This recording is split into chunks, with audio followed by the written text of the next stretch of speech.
My wife left me for my cousin, claiming he was a more attractive and intelligent man than me.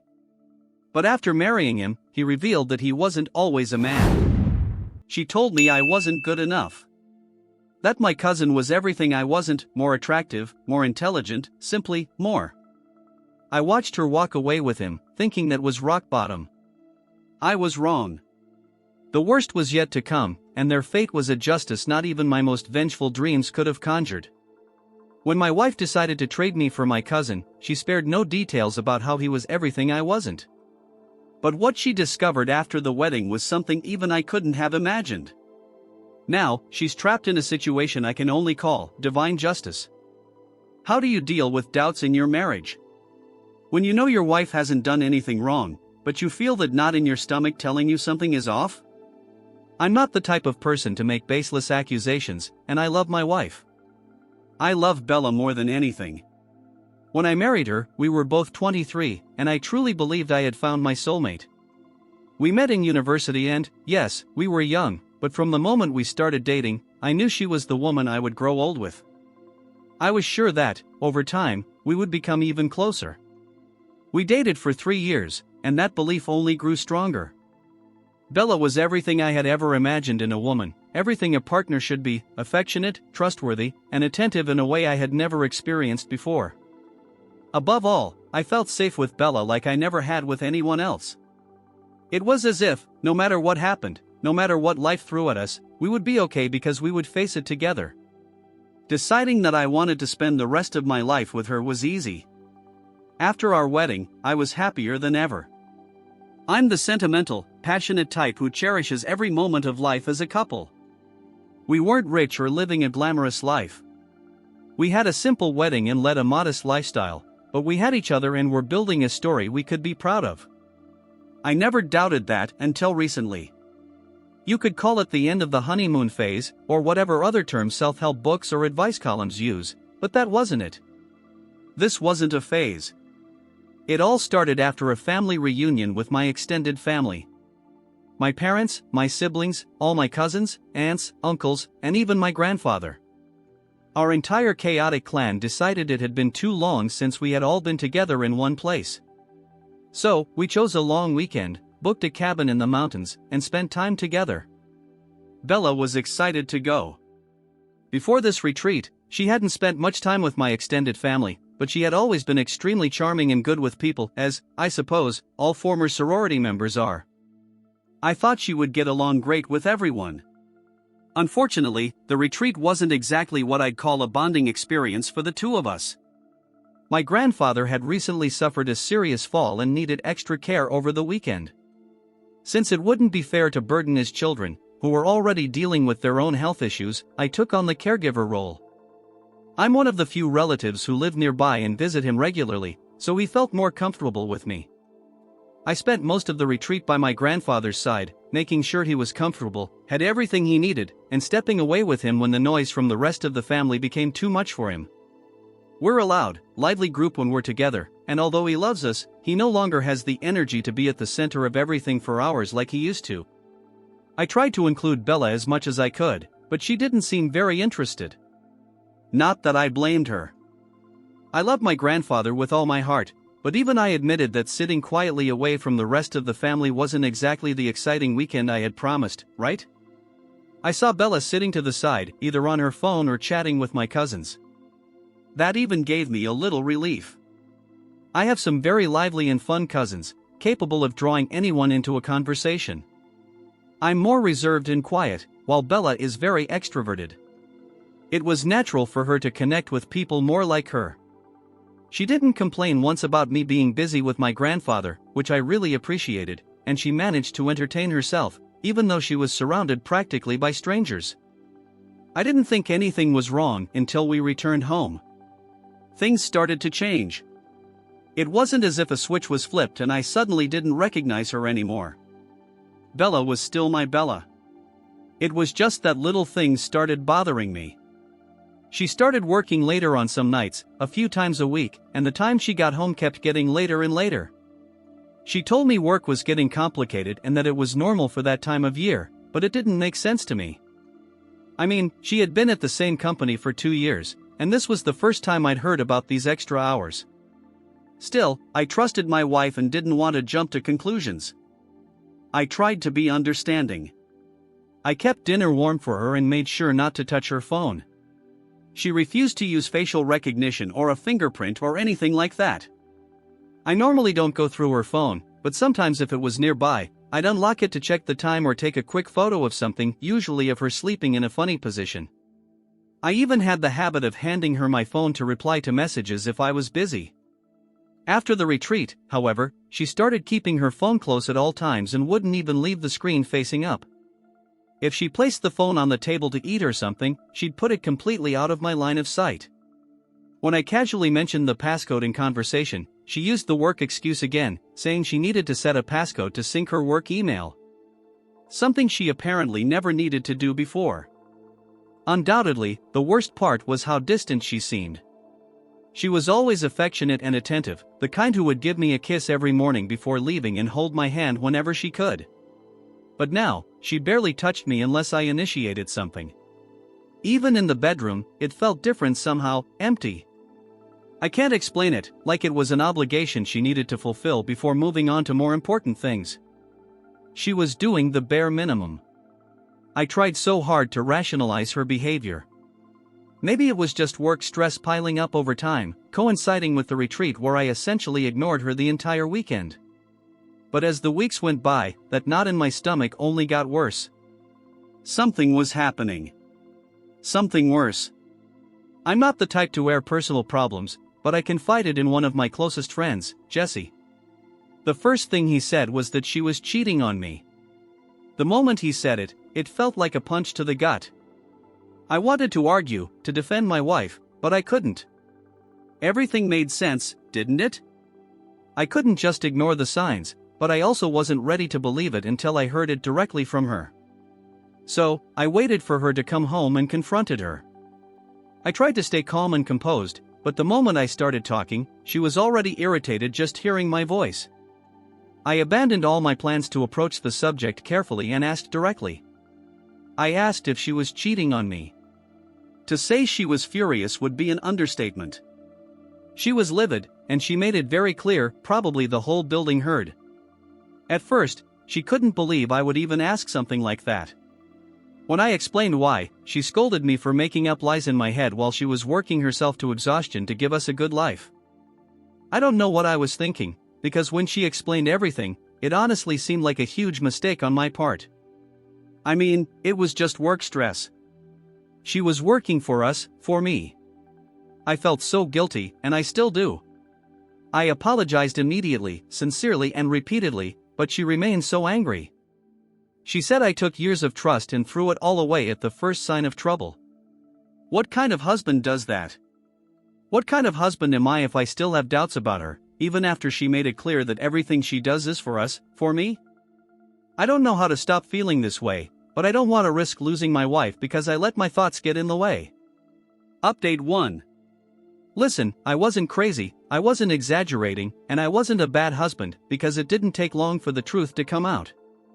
A week after confronting her and after she made me feel like a terrible person for doubting her honor, followed by a week of the silent treatment, I got a text from one of my friends.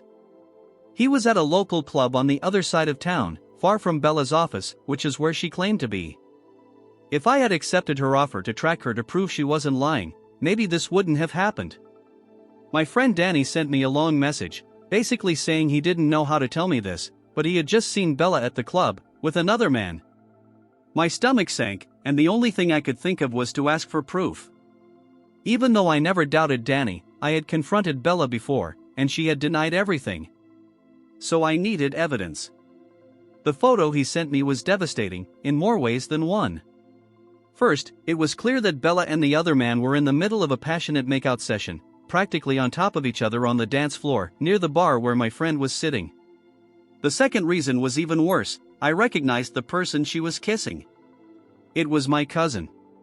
It was his hair, and he was wearing a jacket I'd seen a million times in his Instagram stories.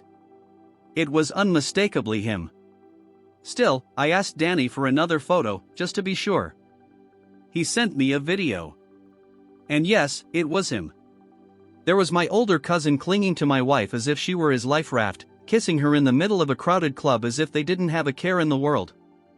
She was still wearing her wedding ring. Everything made sense in that moment, and I felt as if my world was crumbling around me.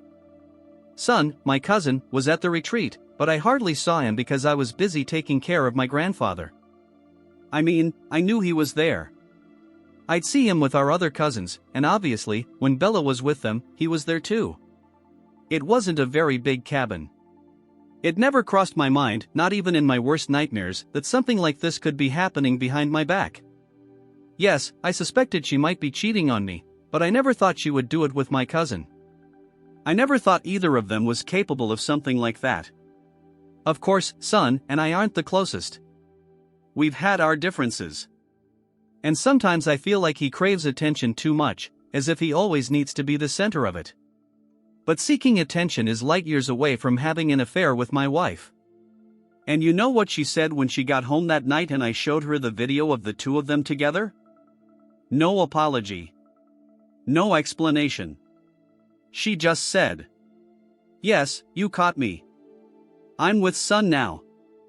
This time, I was the one who yelled.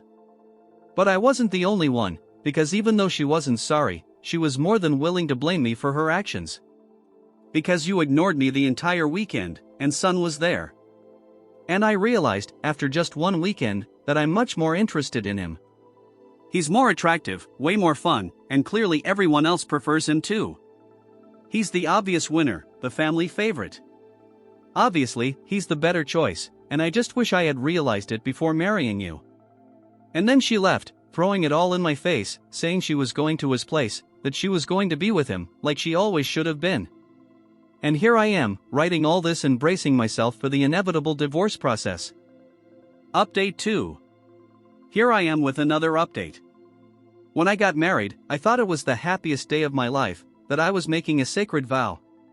Clearly, I was the only one who felt that way. But even though I was already considering divorce after everything that happened, she went ahead and filed the divorce papers a week after leaving me. She decided it would be better if our marriage ended as quickly as possible. We were married for less than a year. We had even planned our first anniversary celebration. I already knew what I'd wear to celebrate our love. She didn't even give me the chance to be the first to file for divorce. This was the woman I loved, the woman who promised to spend the rest of her life with me, yet she told me I was her second choice, that she only chose me because she hadn't had the luck of meeting my cousin earlier. And you know what? She knows absolutely nothing about him. She may think he's the better option, more attractive and fun, after spending just one weekend with him, but I can guarantee she doesn't know the truth. Because if she did, she would have run away before the family retreat even ended. Son wasn't always Son.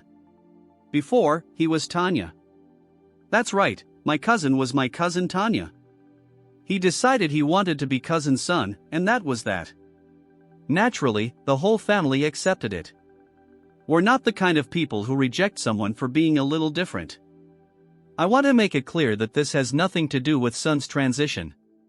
I have no problem with it at all.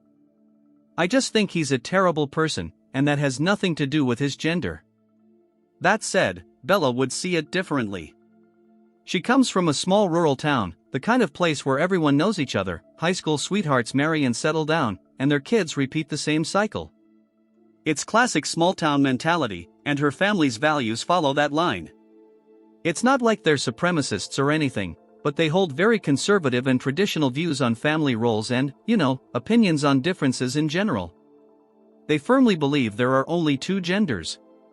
Interestingly, they do accept same-sex marriage. One of her aunts is a lesbian, I think. But beyond that, they're quite traditional. Bella may live in the city now and be a bit more progressive in some ways, but overall, she holds on to these beliefs. She never would have looked at Son twice if she had known the truth. Part of me wants to call her and tell her everything, let her deal with the consequences. But I'm a better person than that, and I don't want the rest of my life to be defined by a foolish woman. I've cried enough to realize it's time to pick myself up and figure out how to move forward, because she already has.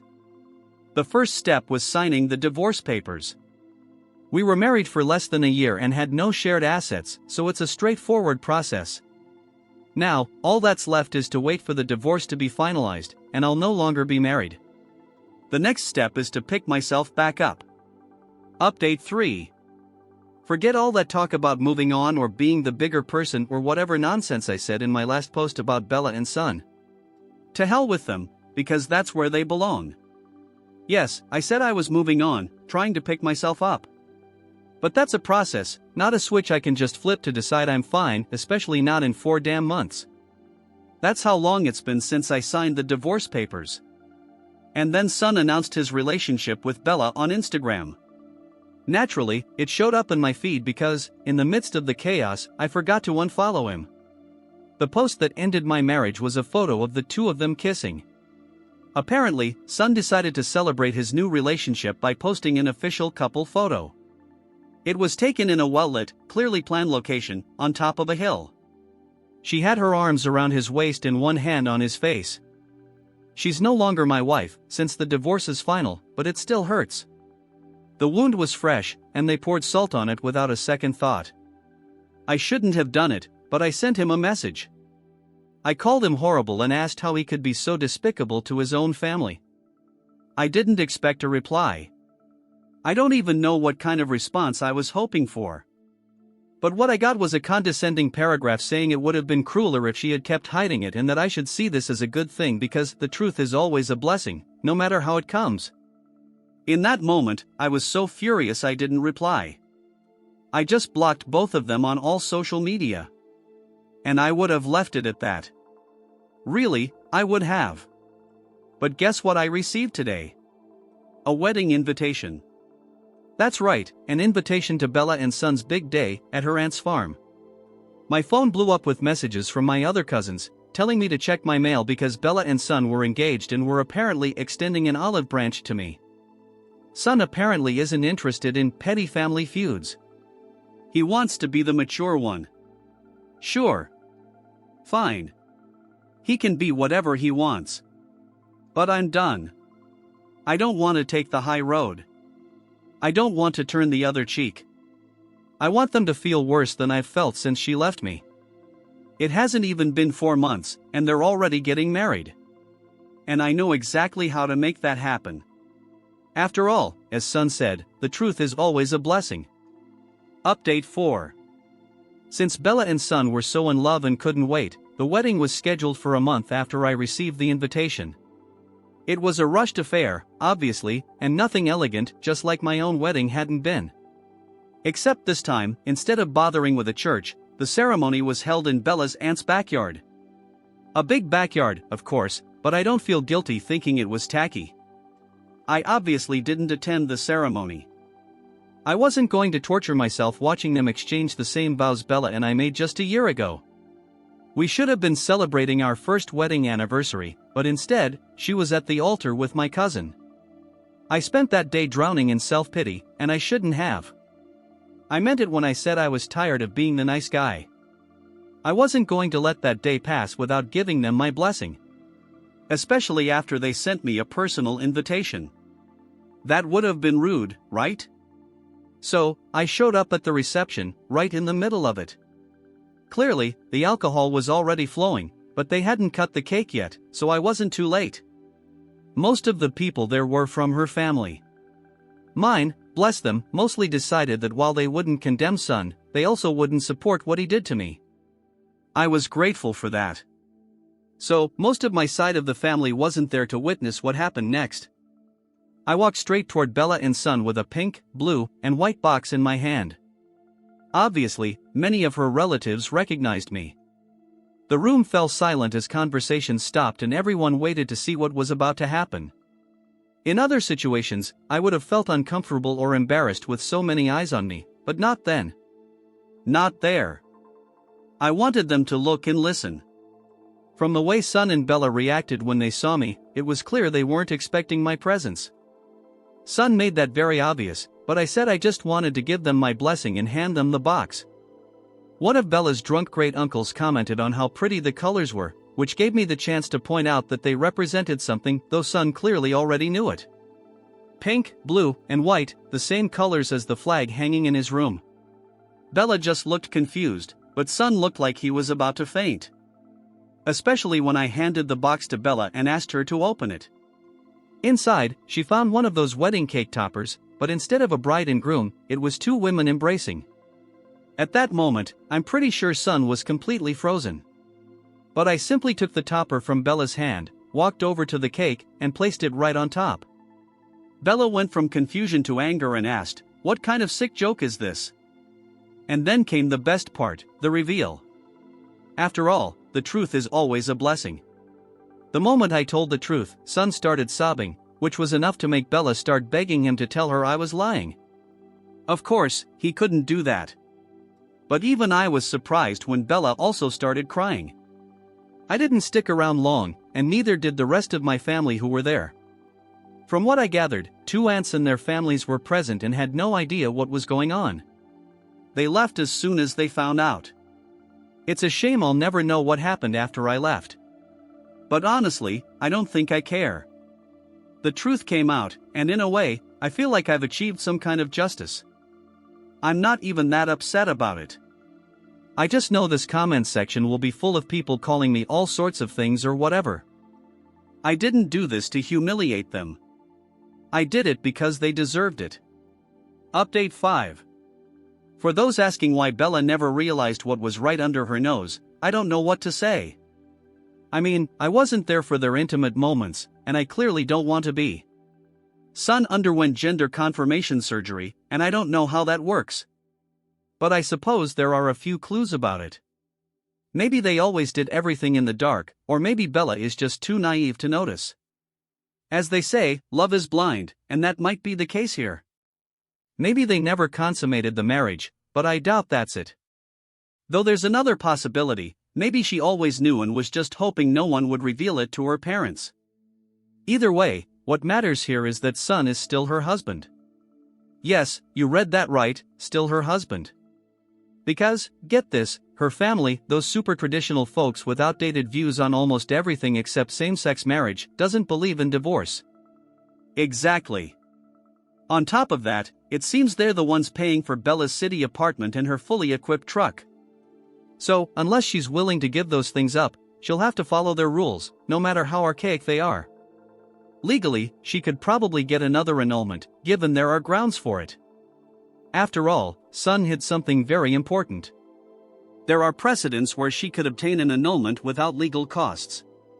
Unfortunately for her, being single also means saying goodbye to her family and their money.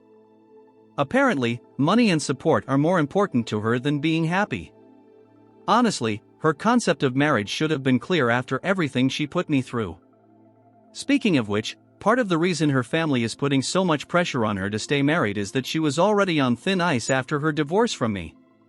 She barely managed to avoid technically divorcing the first time, especially because she quickly distracted them with a shiny new fiancé. But she won't be able to use the same excuse twice. If she ends another marriage, she's out of the family. You know, if I thought what I did at the wedding was justice, this is karma biting back. According to one of my cousins, Bella's family is trying to make her and Sun move back to their hometown so they can keep an eye on them. It's safe to say they're completely doomed to a miserable married life until death do them part. Update 6. For those who called my ex-wife brave for staying in this marriage, I think you should buy a new dictionary because the definition of courage I know is very different. First, she only stayed in this marriage because she had no other choice, and second, she's already run from this marriage, just like she did from mine. And she did so both figuratively and literally. She filed for an annulment, claiming Sun had hidden things from her, but she also literally fled town in her truck. However, her attempt to escape lasted about as long as her marriages, which, if you think about it, are getting shorter and shorter. Will her third marriage last a few hours? Or maybe just minutes? When she received the annulment papers, Sun went to Bella's parents' house to tell them what was happening. I know this because my ex-mother-in-law called me. Despite everything that happened, I never had a bad relationship with them. The one with a terrible relationship is Sun. My ex-father-in-law told her he'd handle his daughter, but the best thing she could do was sign those papers. Bella had already decided she wasn't staying in the marriage, nor was she keeping the apartment or the truck. Though, in the case of the truck, that wasn't entirely her choice, it was because her parents told her she'd have to return it. The apartment was simpler, they just stopped paying the rent. But the truck was a bit more complicated, because Bella took it with her. And although her parents stopped paying, tracking it down would be a bit harder. Son protested before signing the annulment papers, wanting to stay with the woman of his dreams. However, my ex-father-in-law told her to get her female backside out of his house before he did something he might regret. He also said he'd never lay hands on a man, but in her case, it wouldn't be a problem because she wasn't a man. Son has been crying to the whole family, but not even his grandmother wanted to see him to console him. And it's not because I'm the favorite grandchild, but because what he did is unforgivable. Destroying a marriage is bad enough, but doing it within your own family is 10 times worse. That's why I love my grandmother so much. She's a sensible person and always knows what to say. Edit, they found my ex-wife, or rather, they found her truck. Since they stopped paying for it, the bank repossessed it. They found her belongings there because that's where she was sleeping. At least there's one last option left for her, go back to Son, who'll be waiting with open arms. Relics Reddit comment. Ladies and gentlemen, what can we say about this soap opera? It seems like with every chapter, the situation gets even more absurd. Now, I have to admit, OP was almost too patient in the beginning, but in the end, he delivered what many people were waiting for, a bit of raw truth and poetic justice. And about his ex, do you think she finally learned her lesson, or is she just gearing up for the next disaster? It seems to me some people have a talent for complicating their own lives. But what about you? Do you think OP went too far in how he revealed everything, or was it just karma taking its course? I want to know your opinions in the comments. Did you enjoy this story? Then drop a like to show some support for the channel. If you're not subscribed yet, now's the time to hit that subscribe button and ring the bell, that way you won't miss any of the upcoming videos. Oh, and there are already 2 more amazing stories waiting for you on screen right now. Pick one and keep the journey going with me. I'll sign off for now, and until the next Reddit